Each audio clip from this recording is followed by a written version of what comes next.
VDD चाळीचं स्वप्न पूर्ण झालं. मी माझ्या मुख्यमंत्री उपमुख्यमंत्र्यांना सगळ्यांच्या साक्षीनं सांगतो, काही वर्षांनी धारावीचं स्वप्न देखील असंच पूर्ण होणार आहे आणि ते महायुतीचं सरकार करूनच दाखवणार. कुणी काही म्हणो, परंतु ते पूर्ण करून दाखवणार. जसं लोक बाहेरची येत होती की झोपडपट्टीमध्ये धारावीत लोक कशी राहतात, पुढं काही वर्षांनी लोक येतील परदेशातली. अहो, असणारी धारावी ह्या सरकारने कशा पद्धतीनं केली, इतकं चांगल्या पद्धतीचा तो प्लॅन हा आपण करतोय. तुम्ही विश्वास ठेवा. आज जसं आमच्या एका भगिनीनं पहिल्यांदा घर खाली केलं म्हणून तिचा आम्ही सत्कार त्या ठिकाणी केला.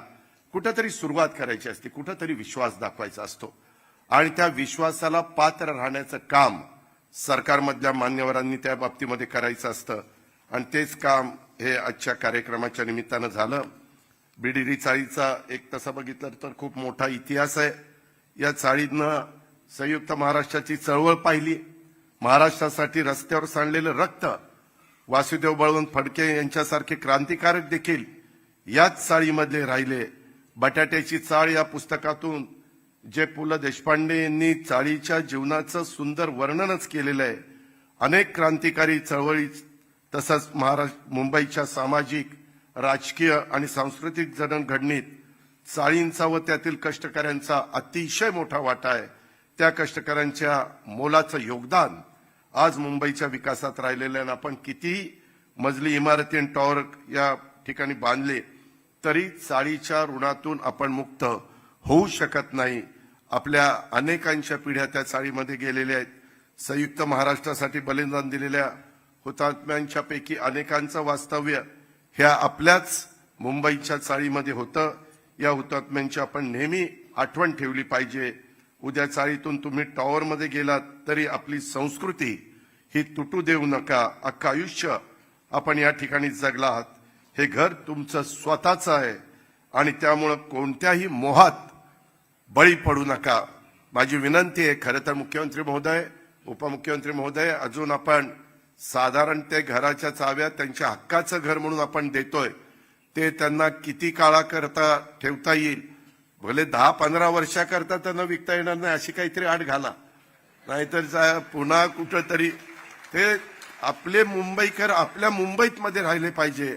आपला मराठी माणूस आहे तो आपल्या इथंच राहिला पाहिजे.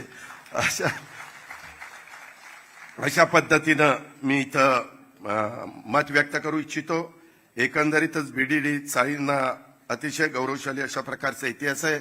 घटनेचे शिल्पकार डॉक्टर बाबासाहेब आंबेडकर, प्रबोधनकार ठाकरे, साहित्यरत्न लोकशाहीर अण्णाभाऊ साठे, आचार्य आत्रे, अशा कितीतरी महान व्यक्ती आणि क्रांतिकारांचं वास्तव्य हे आपल्या चाळीमध्ये होतं. महाराष्ट्राच्या ऐक्याचं इथं खऱ्या अर्थाने दर्शन घडतं. अनेक जाती धर्माचे लोक वर्षानुवर्ष एकसंघपणे इथं राहतात आणि अशा चाळीचा इतिहास आपण जतन केला पाहिजे.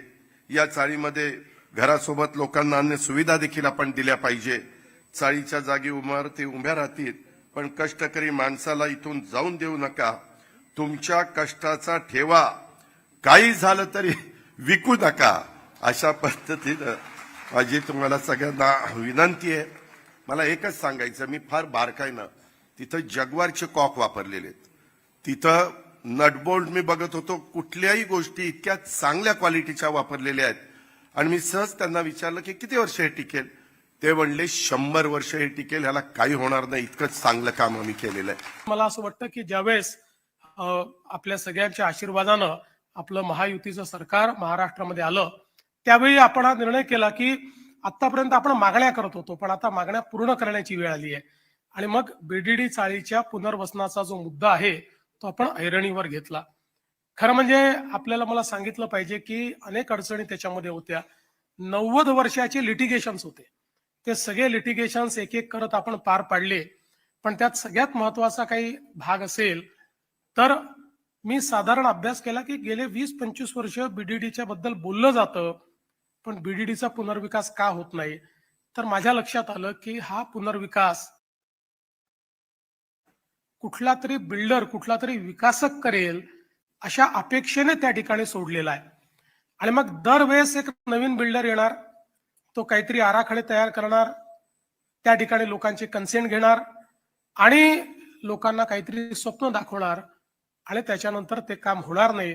असे कित्येक 4-5 आराखडे त्या ठिकाणी तयार झाले, पण कुठलाच आराखडा हा त्या ठिकाणी पूर्ण होऊ शकला नाही.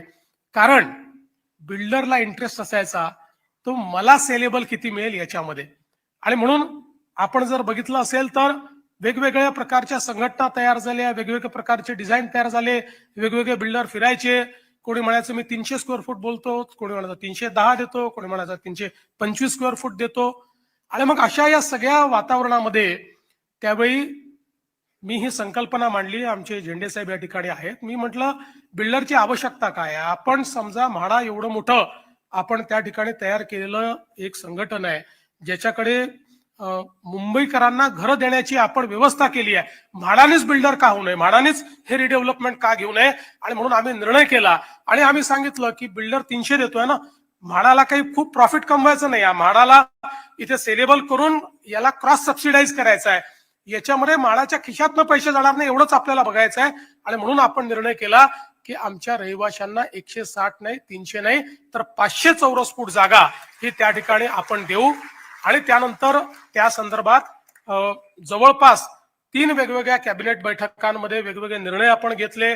या सगळ्या केसेस त्याच्यानंतरही केसेस झाल्या. काही लोक म्हणाले आम्हाला जुनं कधीतरी 94 साली LOI दिला होता आणि म्हणून आम्हाला आता आमचा तो अधिकार आहे. मग 94 सालच्या LOI वर आपण कोर्टापर्यंत लढलो आणि सांगितलं की LOI चा प्रश्नच नाही, आम्हाला विकासक नकोच आहे. आता जर सरकार स्वतः हे करणार असेल तर विकासकाचं काय काम आहे. आणि शेवटी कोर्टानेही आपल्या बाजूने निर्णय दिला आणि आपण ते टेंडर केले. आणि मला सांगताना आनंद वाटतो की मी त्यावेळेस सांगितलं होतं आपण जर या ठिकाणी जबाबदारी आपल्याकडे घेतो तर म्हाडाचं रेप्युटेशन हे खूप चांगलं आहे असं नाही आहे. काही ठिकाणी आपण चांगलंही काम केलं आणि काही ठिकाणी वाईटही काम केलंय. आपण एक काम करायला घ्यायचं आणि उद्या लोकांनी आपल्याला 4 शिव्या घालायच्या की अतिशय काहीतरी बेकार बांधकाम म्हाडाने करून ठेवलंय. आणि म्हणून आम्ही त्यावेळेस निर्णय घेतला की याचं ग्लोबल टेंडरच होईल. इतकं मोठं हे काम आहे, कारण एशियातलं सगळ्यात मोठं अर्बन रिन्युअलचं काम होतं, नागरी पुनर्निर्माण या ठिकाणी होणार होतं. आणि म्हणून आपण त्यावेळेस निर्णय घेतला की जे काही बेस्ट अशा प्रकारचे कॉन्ट्रॅक्टर्स आहेत ते या ठिकाणी आले पाहिजे. विवेक बोळेंचा आपण सत्कार केला. अतिशय चांगलं अशा प्रकारचं त्यांनी त्या ठिकाणी याचे आराखडे तयार केले होते. आपण स्पेस कन्सल्टंट यूज करू स्पेसचं बेस्ट युटिलायझेशन कसं करता येईल, 500 स्क्वेअर फुटाचं युटिलायझेशन करताना त्याचं प्लॅनिंग हे असं केलं पाहिजे की त्यातला एक इंच हा रहिवाशांच्या कामी आला पाहिजे. आणि म्हणून त्याच्याबद्दल स्पेस युटिलायझेशनचा देखील त्या ठिकाणी विचार करण्यात आला.